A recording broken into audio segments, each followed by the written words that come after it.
Chào mừng quý vị đến với bản tin thời sự quốc tế ngày 13 tháng 8. Trong bản tin ngày hôm nay, FPNC xin chuyển đến quý vị những tin tức nổi bật sau. Cuộc khẩu chiến nảy lửa giữa hai siêu cường Mỹ-Trung về điểm nóng Tân Cương vẫn tiếp diễn, thậm chí là ngày càng gay gắt hơn.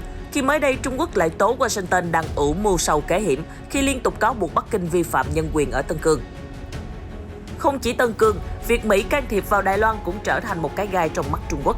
Hôm 12 tháng 8, Bắc Kinh đã bày tỏ sự không hài lòng với việc Hoa Kỳ phê duyệt dự luật mở đường cho Đài Loan tham gia WHO. Cùng với Mỹ, Litva cũng đang có mối quan hệ sóng gió với Trung Quốc. Quốc gia Baltic này vừa triệu hồi đại sứ của nước mình tại Bắc Kinh về nước sau hành động được xem là trả đũa của Trung Quốc. Không chỉ tăng cường đối ngoại để khẳng định nguyên tắc một Trung Quốc, Bắc Kinh còn đối nội với các dự thảo mới trên nhiều lĩnh vực khác nhau. Những thông tin đáng chú ý khác. Taliban chiếm thành phố chiến lược Ghani. Đức sẽ cắt viện trợ cho Afghanistan nếu Taliban lên nắm quyền. Iran triệu tập đại sứ Nga và Anh vì một bức ảnh. Học giả Philippines nghi ngờ Covid-19 bắt nguồn từ phòng thí nghiệm Fort Detrick. Tất cả diễn biến mới nhất trên toàn cầu sẽ được FPNC chuyển đến quý vị trong bản tin ngay sau đây.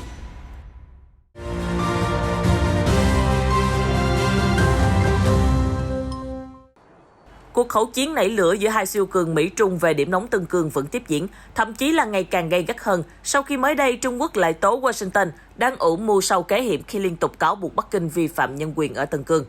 Chính quyền Tân Cương đã chuyển từ việc phản pháo các cáo buộc của Mỹ về lao động cưỡng bức và giam giữ hàng loạt người Duy Ngô Nhĩ cũng như các dân tộc thiểu số khác sang đào sâu và đánh vào các vấn đề nhân quyền của chính Hoa Kỳ. Phát ngôn viên của chính quyền Tân Cương Su Ginsan cho biết, Mỹ đã tìm cách bôi nhọ các nỗ lực chống khủng bố của khu tự trị dựa trên các cáo buộc vô căn cứ như chính sách diệt chủng và đàn áp tôn giáo.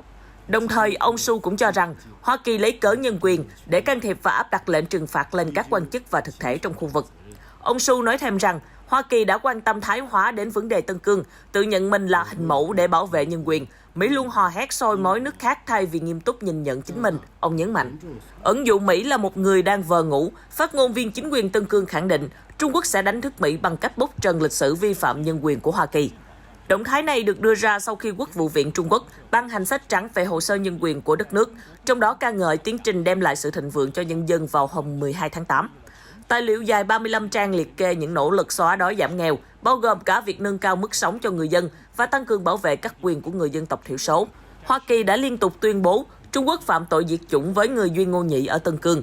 Giới chức khu tự trị đã nhiều lần tổ chức các cuộc họp báo để chia sẻ những hình ảnh ở khu tự trị, để chứng minh rằng người Duy Ngô Nhĩ đang có công việc ổn định, tuổi thọ và nền tảng giáo dục y tế đều được nâng cao, phản bác lại các cáo buộc về lao động cưỡng bức từ phương Tây.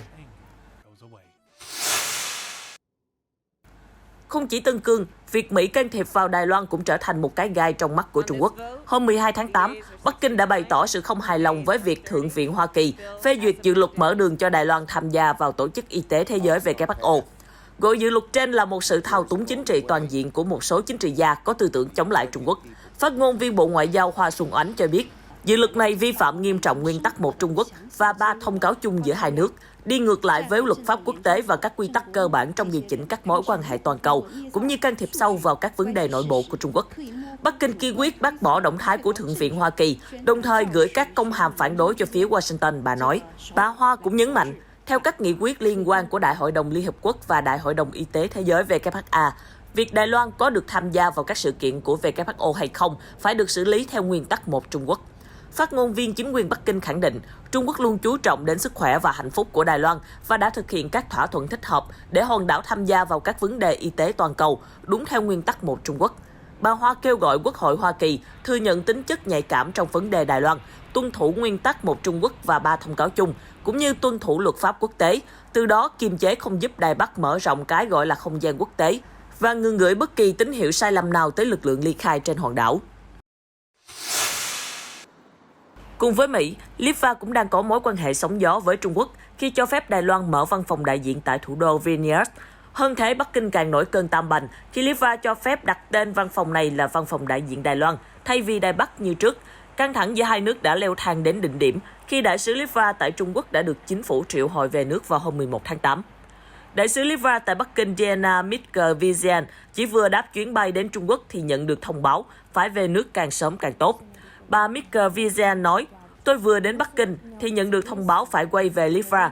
Tuy nhiên, tôi phải thực hiện đợt cách ly bắt buộc trong 21 ngày. Sau khi hoàn thành, tôi sẽ rời đi ngay lập tức. Động thái triệu hồi đại sứ của quốc gia Baltic này được đưa ra sau khi Bộ Ngoại giao Trung Quốc triệu hồi đại sứ nước này tại Litva và yêu cầu Litva làm điều tương tự vào hôm 10 tháng 8. Bộ Ngoại giao Litva và EU đã bày tỏ sự tiếc nuối với quyết định của Bắc Kinh. Đây là lần đầu tiên Trung Quốc triệu hồi đại sứ từ một nước thành viên EU về vấn đề liên quan đến Đài Loan. Trong lúc đang ra sức đối ngoại để khẳng định nguyên tắc một Trung Quốc, Bắc Kinh cũng không quên đối nội với nhiều dự thảo mới về an ninh quốc gia, đổi mới công nghệ, độc quyền và giáo dục cũng như các lĩnh vực liên quan đến người nước ngoài. Theo Tân Hoa Xã, chính quyền Trung Quốc đang lên kế hoạch 5 năm đến năm 2025 nhằm cải cách luật về sức khỏe cộng đồng bằng cách sửa đổi luật liên quan đến bệnh truyền nhiễm. Trung Quốc đang nỗ lực để bình thường hóa cuộc sống của người dân hậu Covid-19. Ngoài ra, các quy định liên quan đến an toàn vệ sinh thực phẩm và dược phẩm, khai thác tài nguyên thiên nhiên, an toàn trong sản xuất nông nghiệp, quản lý đô thị, giao thông cũng sẽ được thực thi nghiêm ngặt.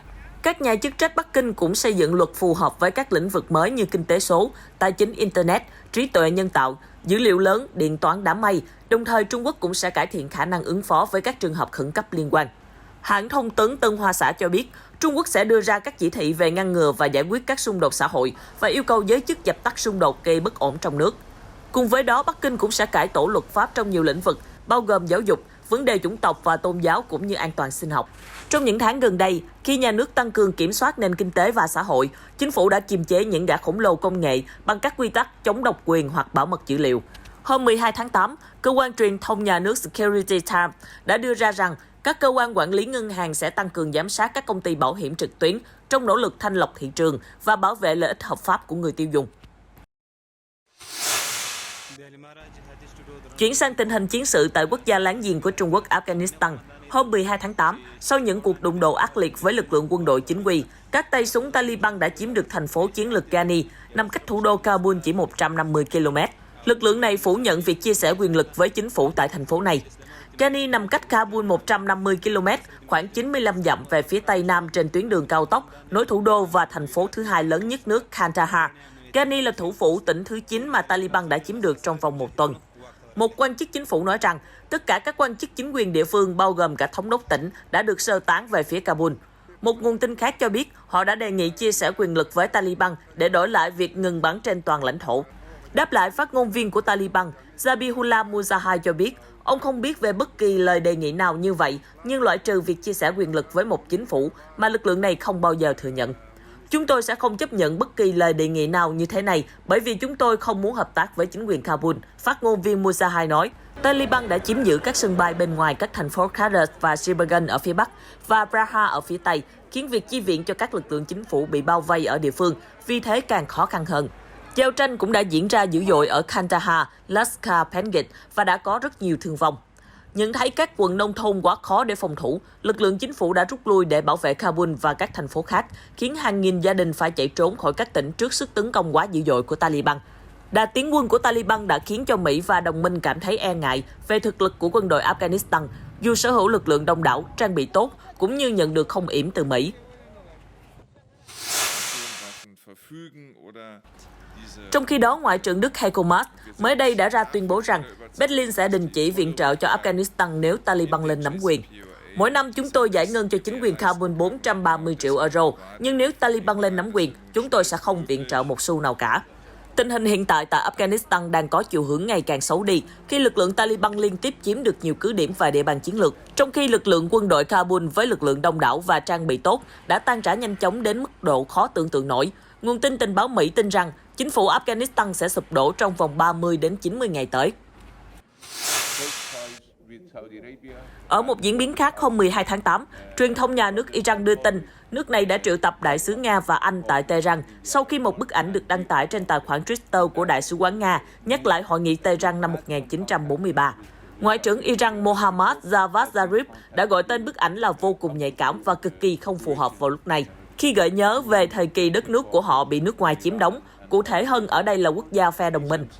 Trong bức ảnh được đăng trên Twitter, đại sứ Nga Levan Zazarian và đại sứ Anh Simon Sircliffe đang ngồi tại nơi mà Tổng thống Mỹ Franklin D. Roosevelt và Thủ tướng Anh Winston Churchill và nhà lãnh đạo Liên Xô Joseph Stalin đã ngồi cùng nhau tại Đại sứ quán Nga trong cuộc họp chiến lược năm 1943 để thảo luận về trật tự thế giới mới.